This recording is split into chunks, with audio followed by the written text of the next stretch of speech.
नमस्कार दोस्तों।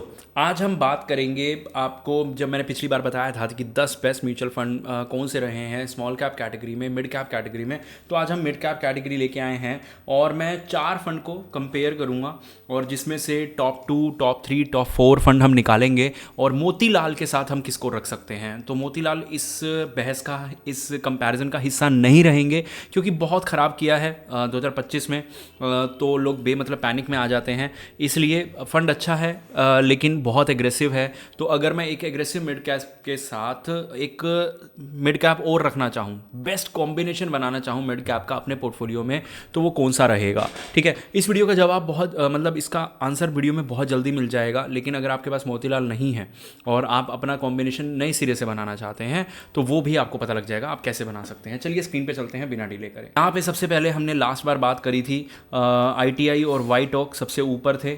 ठीक है, और इसमें से मैं मिराई को काट देता हूँ एक बार के लिए। वैसे तो इसने 7 में से 4 बार कैटेगरी एवरेज को बीट किया है, लेकिन स्टिल मैं उसको काट देता हूँ और हम ऐड करेंगे एडलविस को।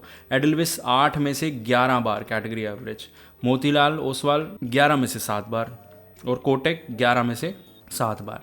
बाकी जो फंड 11 साल से हैं जैसे ICICI हो गया, निप्पॉन, इन्वेस्को, आदित्य, इन सब ने 6 बार 11 में से यानी कि कैटेगरी एवरेज को बीट किया है। और आप इसका स्क्रीनशॉट ले सकते हैं और ये आपको यहाँ पे दिख जाएगा कि किसने अपने कैटेगरी एवरेज को कितनी बार बीट किया है, तो आपको वो प्रॉब्लम नहीं आएगी।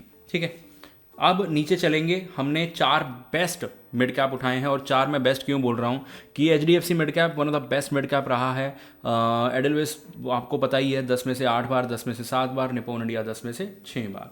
अब इसको मैंने इसलिए उठाया है कि HDFC के फंड अभी रिसेंट में बहुत अच्छा कर रहे हैं, तो आने वाले समय में अच्छा कर सकते हैं। तो जो लोग नया पोर्टफोलियो बना रहे हैं उनके लिए हेल्पफुल है। और अगर आपके पोर्टफोलियो में जगह है एक आधा फंड ऐड करने की, तो ये वीडियो यहीं खत्म हो जाती है। क्यों? HDFC mid cap one of the best fund है इस कैटेगरी में। और आप कहेंगे क्यों? उस क्यों का जवाब अगली स्लाइड में मिलेगा। लेकिन उससे पहले अगर आपको लगता है कि यार इतना टाइम, इतनी नॉलेज नहीं है हमें कि हम हर साल, क्योंकि देखो ये वन एंड हिट वो नहीं है ना कि आपने एक बार फंड सिलेक्ट कर लिया या एक बार सोच लिया कि यार मैंने अच्छे फंड सिलेक्ट कर लिए, उसके बाद वो फंड उम्र भर चल जाएंगे आपके। चल तो जाएंगे लेकिन रिटर्न्स वो आपको एक एवरेज सा निकाल के देंगे, क्योंकि बहुत सारे फंड्स ऐसे होंगे जो कैटेगरी एवरेज को बीट कर ही नहीं पाएंगे बार बार। और अगर हम शिफ्टिंग नहीं करेंगे तो अभी जैसे मैंने बोला 10 में से 6 बार या 11 में से 6 बार। अब मैं ये बोलूँ कि अगर हम चर्निंग करके, ज़रूरी नहीं है कि हम इस फंड के अंदर रहते, हम चर्निंग करके इसके 6 में से हम 4 साल उठा पाते, 6 में से, और 5 में से हम 3 उठा पाते। ठीक है, तो ये 11 में से 7 साल हो जाते जब हम कैटेगरी एवरेज को बीट कर पाते चर्निंग से। और ये 1 साल का डिफरेंस अगर आपको कम लग रहा है तो ऑन पेपर ये आपको ऑलमोस्ट 5 to 10% का डिफरेंस निकाल के दे सकता है एक पर्टिकुलर फंड के अंदर। अगर आपको लगता है कि ये चीज़ आप नहीं कर सकते तो स्क्रीन पे नंबर है, आपका पोर्टफोलियो हम मैनेज करेंगे।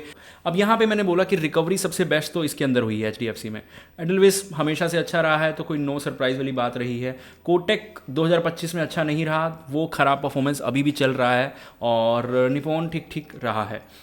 1 ईयर में इन दोनों ने अच्छा परफॉर्मेंस दिया है और लास्ट 12 मंथ्स में इसने फिर से ख़राब। लॉन्ग रन में सब ने 24% रिटर्न दिए हैं, ये सिर्फ 2% रिटर्न पीछे रहा है। तो कोटक उतना ख़राब नहीं है, बस एक आधा साल ख़राब गया है, तो उसमें हम इसको जज नहीं कर सकते। अब यहाँ पे एक बात करूँ तो मैंने क्यों बोला था पिछली बार कि HDFC मिड कैप आपका one of the best fund हो सकता है, वो इसलिए क्योंकि यहाँ पे स्टैंडर्ड डिविएशन कम है। स्टैंडर्ड डिविएशन कम होने से क्या होता है कि आपको रिटर्न्स थोड़े से बेटर मिल पाते हैं, आपका अल्फ़ा बढ़ जाता है। अल्फ़ा देखो, ये 4 है, ये 3 है, ये 2 है, यहाँ 0 है। यानी कि आप बेंचमार्क से कितने ऊपर रिटर्न्स जनरेट कर सकते हैं SIP की फॉर्म में, ये कोई भी नहीं देखता। सबको देखना है कि रिटर्न्स रैंकिंग कौन सी है, अल्फ़ा कोई देखना ही नहीं चाहता। तो कोई अगर म्यूचुअल फंड 4 का अल्फ़ा जनरेट कर रहा है और उसका बीटा 1 से इतना नीचे है और शार्पे और सोटिनो इस रेंज में है जो बाकी म्यूचुअल फंड्स को बहुत आराम से बीट कर रहे हैं, तो मेरे हिसाब से आपको एक ट्राई दे देना चाहिए, स्पेशली अगर आपके पोर्टफोलियो में जगह है तो। एडलविस वन ऑफ द बेस्ट है, कोई इसमें दो राय नहीं है कि HDFC मिड कैप अगर यहाँ बेस्ट कर भी रहा है तो इसने अपने आप को मोस्ट कंसिस्टेंट प्रूव किया है। और 11 में से 8 साल इसने कैटेगरी एवरेज को बीट किया है। अब यहाँ पे ना एक चीज़ देखना, अब एक चीज़ जो हुई है यहाँ पे वो हुआ है, बहुत ध्यान से देखना, आपको समझ आ जाएगा कि कौन से फंड 2025 में रीज़न क्या है कि क्यों चले हैं, और इसलिए हमें 2025 के डेटा को उतना ज़्यादा सीरियसली नहीं लेना चाहिए कि ठीक है जो रिटर्न्स आ गए आ गए। फाइनेंशियल सेक्टर जिसके पास सबसे ज़्यादा रहा है उसके रिटर्न सबसे ज़्यादा रहे हैं।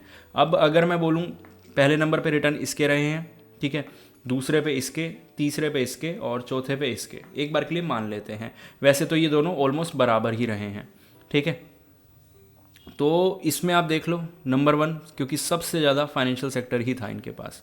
उसके बाद सेकंड नंबर पे फाइनेंशियल सेक्टर इनके पास था, और थर्ड पे इनके पास था, और इनके पास सबसे कम था। तो ये रीज़न बहुत बड़ा था कि फाइनेंशियल सेक्टर का कम होना आपके पोर्टफोलियो को ख़राब कर रहा था। लेकिन कोई दिक्कत नहीं है, आपने जो एसआईपी मान लीजिए इस फंड में करी है या इस फंड में करी है जो कैपिटल गुड या हेल्थ केयर में गई है, तो जब ये सेक्टर बूम करेंगे तो ये एचडीएफसी या एडलवेस को पीछे छोड़ने की ताकत रखते हैं। तो ऐसा नहीं है कि आपने 2025 में किसी और फंड के अंदर करके नुकसान किया है। हो सकता है जब मार्केट वापस 29-30,000 एक बुल रन में पहुंचे तो शायद ये डिसीजन आपका बेटर साबित हो कि आपने एचडीएफसी में इन्वेस्ट या पराग पारिक फ्लेक्सी में इन्वेस्ट नहीं किया, या आपको इतना ज़्यादा फाइनेंस का एक्सपोजर 2025 में नहीं मिला। मुझे पता है कुछ लोग कंफ्यूज हो गए होंगे। अगर आप कंफ्यूज हो गए तो सिर्फ आपको कमेंट करना है कंफ्यूज, और हम एक वीडियो लेके आएंगे इस पे डिटेल में, जहां मैं आपको बताऊंगा कि कहां पे आप मतलब किस तरह से 2025 में मार्केट रहा है और 2026 में कैसा रह सकता है। एक डेडिकेटेड वीडियो, हम एक सीरीज़ वैसे भी कर रहे हैं 10 वीडियोज़ की, तो वो सीरीज़ के अंदर मैं ऐड कर दूंगा एक ऐसी वीडियो जो आपको अगले साल के मार्केट का आउटलुक दे देगी। होपफुली आप समझ गए होंगे, और मिलते हैं अगली वीडियो में।